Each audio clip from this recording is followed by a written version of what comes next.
ಕುರ್ಚಿ ಕಾದಾಟ, ದಿಲ್ಲಿಯಲ್ಲಿ final game. ಕುರ್ಚಿ ಉಳಿಸಿಕೊಳ್ಳಲು ಸಿದ್ದು ನ್ಯೂ ಫಾರ್ಮುಲಾ. 2 ಬ್ರಹ್ಮಾಸ್ತ್ರ ಹೂಡಿದ ಟಗರು. ಇನ್ನೇನು 3-4 ದಿನದಲ್ಲಿ ನವೆಂಬರ್ ತಿಂಗಳು ಬರಲಿದೆ. ಕಾಂಗ್ರೆಸ್ನಲ್ಲಿ ರಾಜಕೀಯ ಚಟುವಟಿಕೆಗಳು ಗರಿಗೆದರಿವೆ. ಕೈಪಡಿಯಲ್ಲಿ ಈಗ ನವೆಂಬರ್ ಕ್ರಾಂತಿಯ ಸದ್ದು ಸ್ಫೋಟಗೊಳ್ತಾ ಇದೆ. ಅಧಿಕಾರ ಹಂಚಿಕೆ ಮಾತುಗಳು ಜ್ವಾಲೆಯಂತೆ ವ್ಯಾಪಿಸ್ತಾ ಇದೆ. ಇಡೀ ರಾಜ್ಯದ ಚಿತ್ತ ಈಗ ಸಿದ್ದು ಹಾಗೂ ಡಿಕೆಶಿ ಮೇಲೆ ನೆಟ್ಟಿದೆ. ಇಬ್ಬರಿಂದಲೂ ಕುರ್ಚಿಗಾಗಿ ಶೀತಲ ಸಮರ ಜೋರಾಗಿದೆ. ದಾಳ ಪ್ರತಿದಾಳ ಉರುಳಿಸ್ತಾ ಇದ್ದಾರೆ. ಈ ಎಲ್ಲಾ ಚರ್ಚೆಗಳ ನಡುವೆಯೇ ಮುಖ್ಯಮಂತ್ರಿ ಸಿದ್ದರಾಮಯ್ಯ ತಮ್ಮ ರಾಜಕೀಯ ಬತ್ತಳಿಕೆಯಿಂದ ಒಂದು ಅಚ್ಚರಿಯ ಬ್ರಹ್ಮಾಸ್ತ್ರವನ್ನ ಪ್ರಯೋಗಿಸಿದ್ದಾರೆ. ಇದು ಡಿಕೆಶಿ ಬಣ ಹಾಗೂ ಹೈಕಮಾಂಡ್ ಇಬ್ಬರನ್ನ ಉಸಿರುಗಟ್ಟಿಸಿದೆ. ಇದರ ನಡುವೆಯೇ ಡಿಕೆಶಿ ಹಾಗೂ ಸಿದ್ದು ಇಬ್ಬರು ದಿಲ್ಲಿ ಪ್ರಯಾಣವನ್ನ ಬೆಳೆಸಲಿದ್ದಾರೆ. ಇದು ಸಹಜವಾಗಿಯೇ ನವೆಂಬರ್ ಕ್ರಾಂತಿಗೆ ಮುನ್ನುಡಿ ಅಂತ ಹೇಳಲಾಗ್ತಿದೆ. ಹಾಗಾದ್ರೆ ಸಿದ್ದು ಹೂಡಿದ ಬ್ರಹ್ಮಾಸ್ತ್ರವೇನು? ಡಿಕೆಶಿಯ ಪ್ರತಿತಂತ್ರವೇನು? ಹೈಕಮಾಂಡ್ ಏನ್ ಮಾಡುತ್ತೆ? ಇನ್ಸೈಡ್ ಮಾಹಿತಿ ಇಲ್ಲಿದೆ.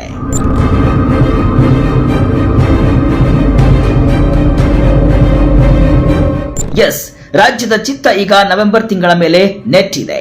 ಸಿದ್ದು ಡಿಕೆಶಿ ಮಧ್ಯೆ ಇಷ್ಟು ದಿನ ನಡೀತಾ ಇದ್ದಂತಹ ಕುರ್ಚಿ ಫೈಟ್ಗೆ ಅಂತಿಮ ಮುದ್ರೆ ಬೀಳುತ್ತಾ ಅನ್ನೋ ಕುತೂಹಲ ಎಲ್ಲರಲ್ಲೂ ಮೂಡಿದೆ. ಕ್ರಾಂತಿ ಟೈಮ್ ಸಮೀಪಿಸ್ತಾ ಇದ್ದಂತೆ ಸಿದ್ದರಾಮಯ್ಯ ಆಟ ಜೋರಾಗಿದೆ. ಒಂದೊಂದೇ ಅಸ್ತ್ರವನ್ನ ಪ್ರಯೋಗ ಮಾಡ್ತಾ ಇದ್ದಾರೆ.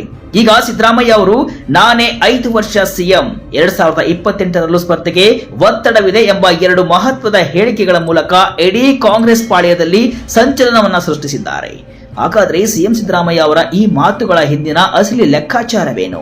ಡಿಸಿಎಂ ಡಿಕೆ ಶಿವಕುಮಾರ್ ಅವರ ದಿಲ್ಲಿ ದೌಡಿನ ಮರ್ಮವೇನು? ಹೈಕಮಾಂಡ್ ಅಂಗಳದಲ್ಲಿ ನಡೆಯುತ್ತಿರುವುದಾದರೂ ಏನು? ಎಸ್, ಅಧಿಕಾರದ ಚುಕ್ಕಾಣಿ ಹಿಡಿದಾಗಿನಿಂದಲೂ ಕಾಂಗ್ರೆಸ್ ಸರ್ಕಾರದಲ್ಲಿ ಅಧಿಕಾರ ಹಂಚಿಕೆ ಮತ್ತು ನಾಯಕತ್ವ ಬದಲಾವಣೆಯ ಚರ್ಚೆಗಳು ತೆರೆಮರೆಯಲ್ಲಿ ನಡೆಯುತ್ತಲೇ ಇವೆ. ಆದರೆ ಈಗ ಆ ಚರ್ಚೆಗಳು ಬಹಿರಂಗ ಸ್ವರೂಪವನ್ನ ಪಡೆದುಕೊಳ್ಳುತ್ತಿವೆ. ಇದಕ್ಕೆ ಕಿಡಿ ಹೊತ್ತಿಸಿದ್ದು ಸ್ವತಃ ಮುಖ್ಯಮಂತ್ರಿ ಸಿದ್ದರಾಮಯ್ಯ. ಬೆಂಗಳೂರಿನ ಖಾಸಗಿ ಕಾರ್ಯಕ್ರಮವೊಂದರಲ್ಲಿ ಸಿದ್ದರಾಮಯ್ಯ ಆಡಿದ ಮಾತುಗಳು ಈಗ ಕಾಂಗ್ರೆಸ್ ಪಾಳ್ಯದಲ್ಲಿ ಬಿರುಗಾಳಿಯನ್ನೇ ಎಬ್ಬಿಸಿವೆ. ಯಜಮಾನಿಗೆ ಅಸ್ತ್ರ ಎಸೆದ ಸಿದ್ದು. ಕಾರ್ಯಕ್ರಮದಲ್ಲಿ ಮಾತನಾಡಿದ ಸಿಎಂ 2 ಪ್ರಮುಖ ಬಾಂಬ್ಗಳನ್ನ ಏಕಕಾಲಕ್ಕೆ ಸಿಡಿಸಿದರು. ಮೊದಲನೆಯದಾಗಿ 2028ರ ಚುನಾವಣೆಯಲ್ಲಿ ನಾನು ಸ್ಪರ್ಧಿಸುವುದಿಲ್ಲ ಅಂತ ಹೇಳಿದ್ದೆ. ಆದರೆ ನನ್ನೆಲ್ಲ ಸ್ನೇಹಿತರು, ಹಿತೈಷಿಗಳು ಪಕ್ಷದ ಹಿತದೃಷ್ಟಿಯಿಂದ ಸ್ಪರ್ಧಿಸಲೇಬೇಕು ಅಂತ ಒತ್ತಡವನ್ನ ಹೇರ್ತಿದ್ದಾರೆ.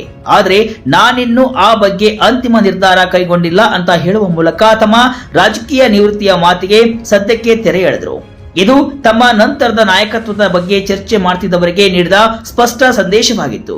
ಅಷ್ಟಕ್ಕೆ ನಿಲ್ಲದ ಸಿದ್ದರಾಮಯ್ಯ 2ನೇ ಬ್ರಹ್ಮಾಸ್ತ್ರವನ್ನ ಪ್ರಯೋಗಿಸಿದರು. ಸಂಪುಟ ಪುನಾರಚನೆ ಮಾಡುವಂತೆ ಹೈಕಮಾಂಡ್ ನನಗೆ 3-4 ತಿಂಗಳ ಹಿಂದೆಯೇ ಸೂಚನೆಯನ್ನ ನೀಡಿತ್ತು. ಆದರೆ ಸರ್ಕಾರಕ್ಕೆ 2.5 ವರ್ಷ ತುಂಬಲಿ, ಆನಂತರ ನೋಡೋಣ ಅಂತ ನಾನೇ ಸಮಯಾವಕಾಶವನ್ನ ಕೇಳಿದ್ದೆ. ಈಗ ಹೈಕಮಾಂಡ್ ಒಪ್ಪಿಗೆ ನೀಡಿದ್ರೆ ಪುನಾರಚನೆಗೆ ನಾನು ಸಿದ್ಧ ಅಂತ ಹೇಳಿದ್ದಾರೆ. ಇದರ ಜೊತೆಗೆ ಹೈಕಮಾಂಡ್ ತೀರ್ಮಾನಿಸಿದರೆ 5 ವರ್ಷಗಳ ಕಾಲ ನಾನೇ ಮುಖ್ಯಮಂತ್ರಿಯಾಗಿ ಮುಂದುವರಿಯುತ್ತೇನೆ ಅಂತ ಕಡಾಖಂಡಿತವಾಗಿ ಸಾರಿದ್ದಾರೆ. ಸಿದ್ದರಾಮಯ್ಯ ಮಾತಿನ ಹಿಂದಿನ ಲೆಕ್ಕಾಚಾರವೇನು? ಸಿದ್ದರಾಮಯ್ಯ ಅವರ ಈ ಮಾತುಗಳು ಆಕಸ್ಮಿಕವಾಗಿ ಬಂದಿದ್ದಲ್ಲ.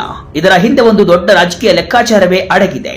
ಇತ್ತೀಚೆಗೆ ನವೆಂಬರ್ ಕ್ರಾಂತಿಯ ಚರ್ಚೆಗಳು ಜೋರಾಗಿದ್ವು. ಸಿಎಂ ಪುತ್ರ ಯತೀಂದ್ರ ಸಿದ್ದರಾಮಯ್ಯ ಅವರೇ ನನ್ನ ತಂದೆ ರಾಜಕೀಯದ ಅಂತಿಮ ಘಟ್ಟದಲ್ಲಿದ್ದಾರೆ.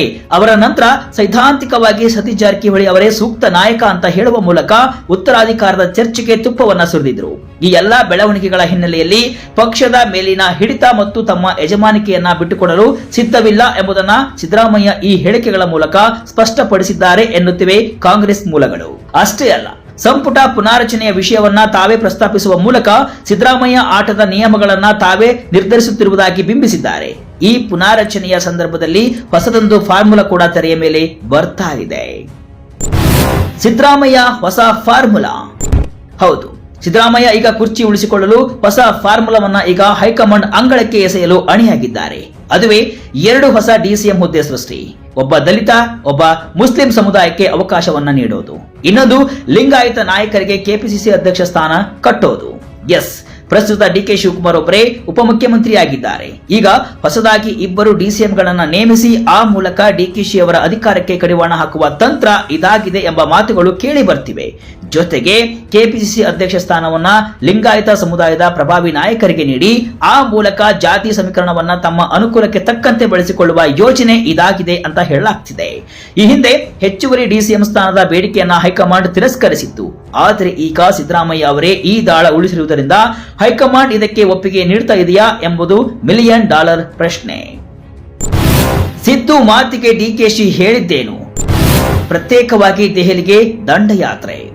ಸಿಎಂ ಸಿದ್ದರಾಮಯ್ಯ ಇಷ್ಟೆಲ್ಲ ಮಾತನಾಡಿದ್ರು ಡಿಸಿಎಂ ಡಿಕೆ ಶಿವಕುಮಾರ್ ಅವರ ಪ್ರತಿಕ್ರಿಯೆ ಮಾತ್ರ ಅತ್ಯಂತ ಅಳೆದು ತೂಗಿದಂತೆ ಇತ್ತು. ದೆಹಲಿ ಪ್ರವಾಸ ಮುಗಿಸಿ ಬಂದ ಅವರು ಯಾರೇನೇ ಬೇಕಾದರೂ ಚರ್ಚೆ ಮಾಡಿಕೊಳ್ಳಲಿ, ನಾನು ತಲೆ ಕೆಡಿಸಿಕೊಳ್ಳುವುದಿಲ್ಲ, ಸಿಎಂ ಹೇಳಿದ ಮೇಲೆ ಇನ್ನೇನಿದೆ, ಅವರು ಹೇಳಿದಂತೆ ನಾವು ನಡೆದುಕೊಳ್ಳುತ್ತೇವೆ ಎಂದಷ್ಟೇ ಹೇಳಿ ಜಾರಿಕೊಂಡ್ರು. ಈ ಮೌನ, ಈ ಜಾಣ ನಡೆ ಡಿಕೆಶಿ ಅವರ ಮುಂದಿನ ನಡೆಯ ಬಗ್ಗೆ ಮತ್ತಷ್ಟು ಕುತೂಹಲವನ್ನ ಹುಟ್ಟು ಹಾಕಿದೆ.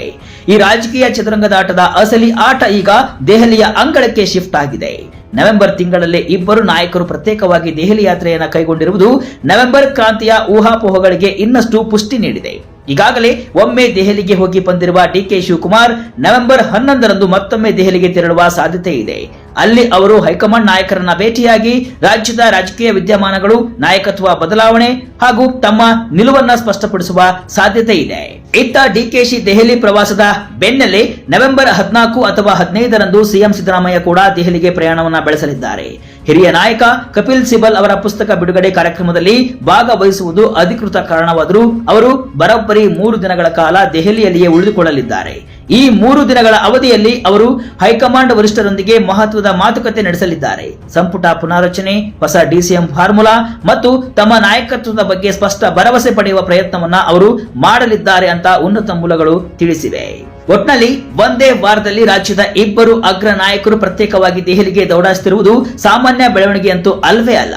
ಸಿದ್ದರಾಮಯ್ಯ ತಮ್ಮ ಅನುಭವದ ಬಲದಿಂದ ನಾನೇ ಯಜಮಾನ ಎಂಬ ಸಂದೇಶವನ್ನ ರವಾನಿಸಿದರೆ ಡಿಕೆ ಶಿವಕುಮಾರ್ ತಮ್ಮ ಸಂಘಟನಾ ಚಾಕಚಕ್ಯತೆ ಮತ್ತು ತಾಳ್ಮೆಯ ಮೂಲಕವೇ ಹೈಕಮಾಂಡ್ ಮನವೊಲಿಸುವ ಪ್ರಯತ್ನದಲ್ಲಿ ಇದ್ದಾರೆ. ಈ ಇಬ್ಬರು ನಾಯಕರ ನಡುವಿನ ಶೀತಲ ಸಮರದ ಫಲಿತಾಂಶ ಏನಾಗಲಿದೆ? ಹೈಕಮಾಂಡ್ ಯಾರ ಕೈ ಹಿಡಿಯಲಿದೆ? ಸಿದ್ದರಾಮಯ್ಯ ಪ್ರಯೋಗಿಸಿರುವ ಈ ಬ್ರಹ್ಮಾಸ್ತ್ರ ಗುರಿ ತಲುಪುವುದೇ? ನಿಜಕ್ಕೂ ನವೆಂಬರ್ನಲ್ಲಿ ಕರ್ನಾಟಕ ಕಾಂಗ್ರೆಸ್ನಲ್ಲಿ ಕ್ರಾಂತಿಯಾಗಲಿದೆಯಾ? ಎಲ್ಲರ ನೋಟ ಈಗ ದಿಲ್ಲಿ ಕಡೆಗೆ ನೆಟ್ಟಿದೆ. ರಾಹುಲ್ ಗಾಂಧಿ ಕೂಡ ನವೆಂಬರ್ಗೆ ರಾಜ್ಯಕ್ಕೆ ಬರಲಿದ್ದಾರೆ. ಆಗ ಯಾವ ನಿರ್ಧಾರ ಹೊರಬೀಳದೆ ಕಾದ್ ನೋಡಬೇಕು. ಮುಂದಿನ ಕೆಲವೇ ದಿನಗಳಲ್ಲಿ ರಾಜ್ಯ ರಾಜಕಾರಣದ ದಿಕ್ಕೆ ಬದಲಾದರೂ ಅಚ್ಚರಿ ಪಡಬೇಕಿಲ್ಲ. ಈ ವಿಡಿಯೋವನ್ನ ನೀವು ಸಂಪೂರ್ಣವಾಗಿ ನೋಡಿದ್ರೆ ಇಲ್ಲಿದೆ ನಿಮಗೊಂದು ಪ್ರಶ್ನೆ. ಸಿಎಂ ಸಿದ್ದರಾಮಯ್ಯ ಯಾವ ದಿನದಂದು ದೆಹಲಿಗೆ ಭೇಟಿ ನೀಡಲಿದ್ದಾರೆ? Option A November 14-15, option B October 30, option C November 10, option D November 11. ಸರಿಯಾದ ಉತ್ತರವನ್ನ ಕಮೆಂಟ್ ಮೂಲಕ ತಿಳಿಸಿ.